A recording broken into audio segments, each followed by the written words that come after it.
That's what Paul is talking about. He's commanding us to put on the armor of God. Yeah. Why? Because we have an adversary. Right. But I think before we even go there, we need to really talk about who this adversary is. The devil? Is that what you mean? Who's the devil? Who is the devil?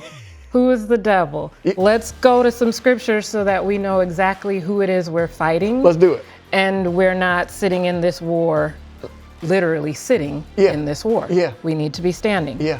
I am going to want to look at Genesis 3, trying to understand, like when I was looking at this text, trying to understand who our enemy is and who the devil is. Yeah. The first thing I looked at and that I saw in Genesis is in chapter 1, he's not mentioned. Yeah. In chapter 2, he's not mentioned. Right. And then all of a sudden in chapter 3, he's on the scene. Right. Where did he come from? Right. And verse 1 starts with the word now.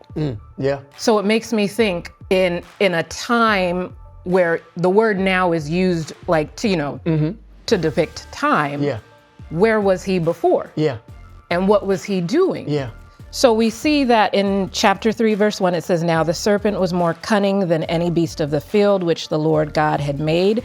And he said to the woman, has God indeed said, you shall not eat of every tree of the garden? And the first thing that came to my mind is before he even spoke a word, he was watching. Because how did he know that?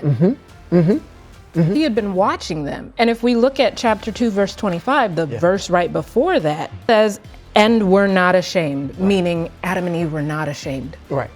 Right.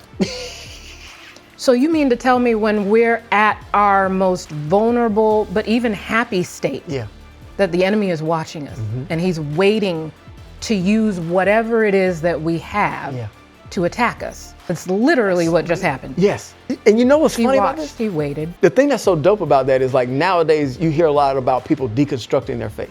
So the first question he poses is an attempt to deconstruct everything that God has been constructing up until this point. Yeah, and he's been watching God construct it. Yes. Up until that point. So it's like, I'm watching him work and I'm looking for my opportunity to inject myself into that circumstance. Right. To disrupt all of that. Right.